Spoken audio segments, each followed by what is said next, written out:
You will see in this video Sophie, Daly, Janna, and I sail to Moorea, and I have Janna do all the work. Subscribe to Sailboat Sailing, where you'll see the stories of the most interesting sailors in the world and our round-the-world adventure. Hit the bell notification icon so you don't miss our next video. So as I'm editing this now, it's over 2 years since we were in Tahiti and sailing to Moorea. That is, this was filmed in July 2017. And when Sophie and Janna visited me in New Caledonia, where I am now, I asked Sophie if she remembered our trip to Tahiti, and she said she didn't. She could only remember the last year's trip to Tonga. Hopefully this video will jog her memory. Did you do a spelling test today? Two. What words did you do? We did book. We did two. We did what? What? We did where.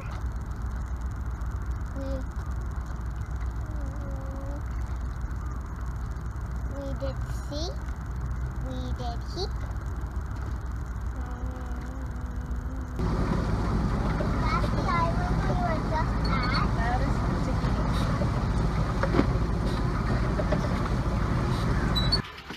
Janna, Sophie, and I and Daly are sailing from Papeete in Tahiti to Moorea.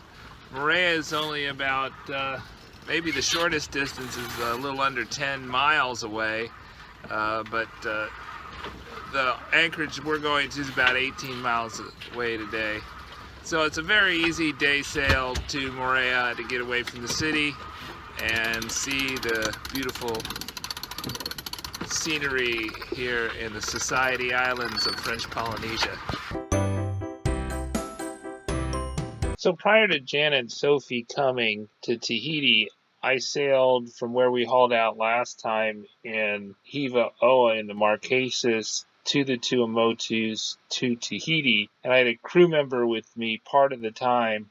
But I'd done a lot of sailing, several hundred nautical miles for sure, and did a lot of cruising, especially in the Marquesas. So I was pretty happy to just lay back and let Janna do all the sailing, and you'll see just on this trip how much work she did in terms of the sailing and the dinghy handling, etc., that I was just kind of sitting back and letting Janna do all the work. Because since the boat left New Orleans in 2016, Janna hasn't got a lot of time each year to sail, just about 2 weeks over the summer when she visits, whereas I sail around the world part-time for 2 to 3 months a year when I'm not teaching. And I outline this philosophy in my book, How to Sail Around the World Part-Time, available on Amazon.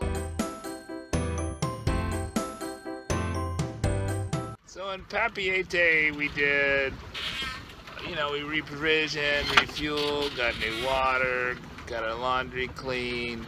We visited, we drove actually all around the island, and we visited a moray, one of the bigger morays. We also, which is an archaeological site, we also visited the Papeete Gardens and saw the waterfall there, and we did the small hike there. But we pretty much just enjoyed downtown Papeete, and Papeete Marina is just right there downtown, so you have everything at your fingertips, and it's pretty affordable too. The other thing that we figured out at the end was how to get shore power. They have weird hookups here in French Polynesia. I guess maybe if you're on a 240 volt country they make sense, but they don't make sense from my American marina perspective, and they are totally different than what you would see in a normal plug. So we had to get a special plug. We did that, and boy, we got a lot of power from that, and that was certainly a lot cheaper than running the engine or running the generator.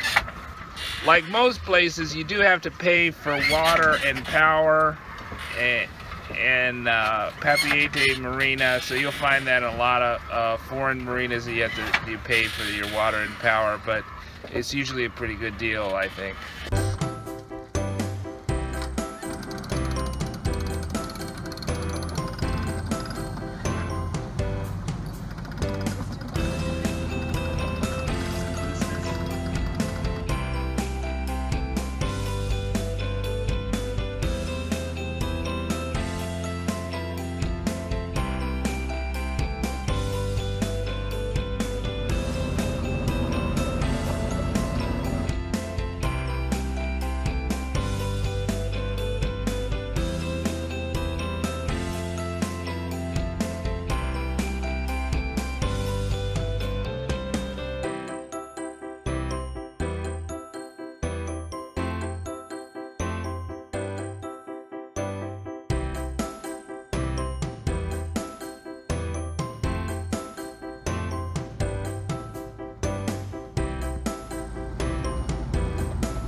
The jagged volcanic peaks of Moorea are where they filmed Jurassic Park. Puno Bay is the most popular anchorage, but it's the outer anchorage that is near the coral formations that is the most popular. There's also a deep bay, which is not very popular because it's not a good place for snorkeling because it's near a freshwater stream, which muddies the water. Water streams create natural breaks in coral reef systems. So there's coral reefs around Tahiti and Moorea, but they also have a lot of freshwater streams, so they have a lot of breaks in those fringing reefs. Whereas you have a lot of the atolls that don't have any really natural water sources, and a lot of them don't have any breaks in the reef that are natural.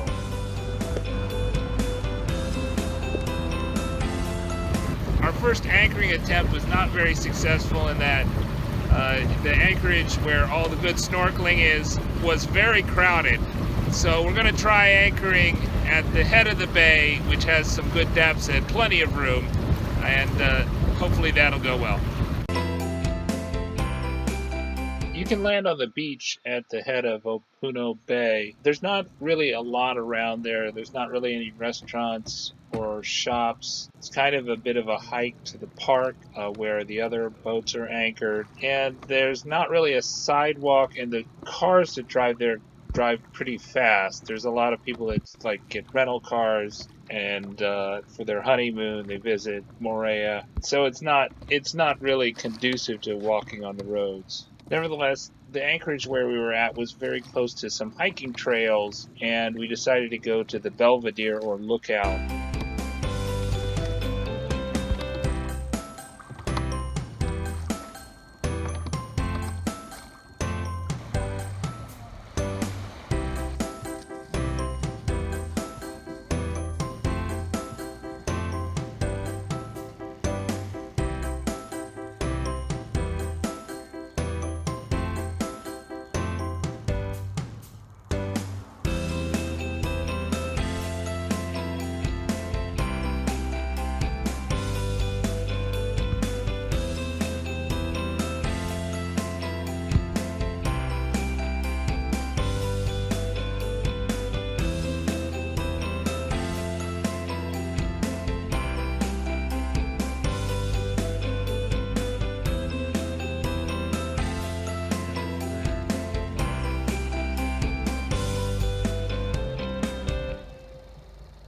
Trail to the Belvedere is about 4K from the bay, a little over 4K. And then there are several hiking and mountain biking trails here. On the way, there's the Moorea.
Belvedere here in Moorea.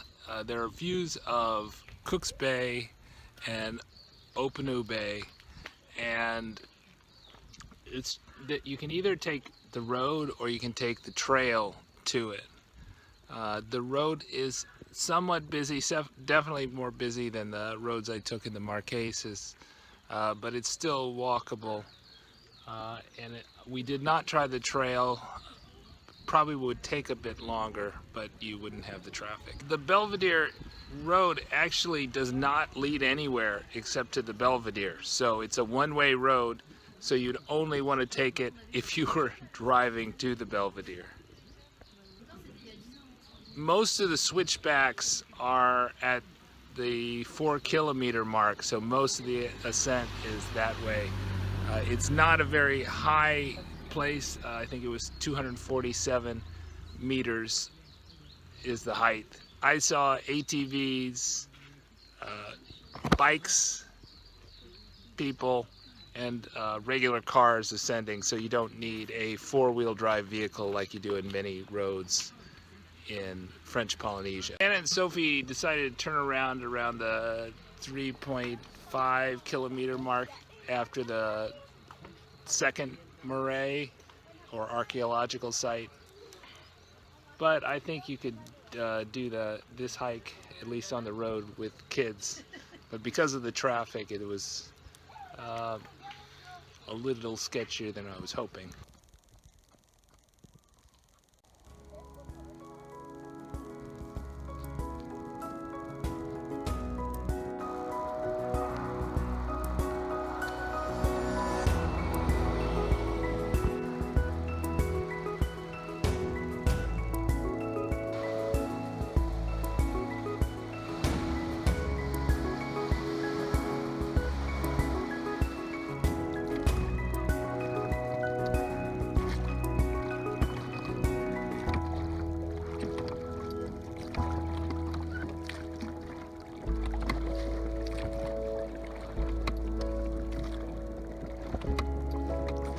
Up and back, the Belvedere hike's supposed to take about 2.5 hours. It took us close to 4 hours, just under 4 hours, but we stopped, we visited the morays, and we took lots of pictures. So I think you could do it in 2.5 hours. I think the estimates are pretty reasonable for the hikes that they have. To say hiking blah. Hiking blah. Blah. You have to do it with your tongue. Blah. Okay. Hiking blah.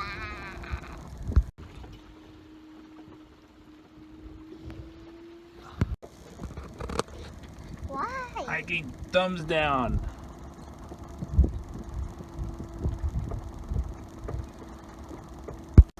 Not another hike.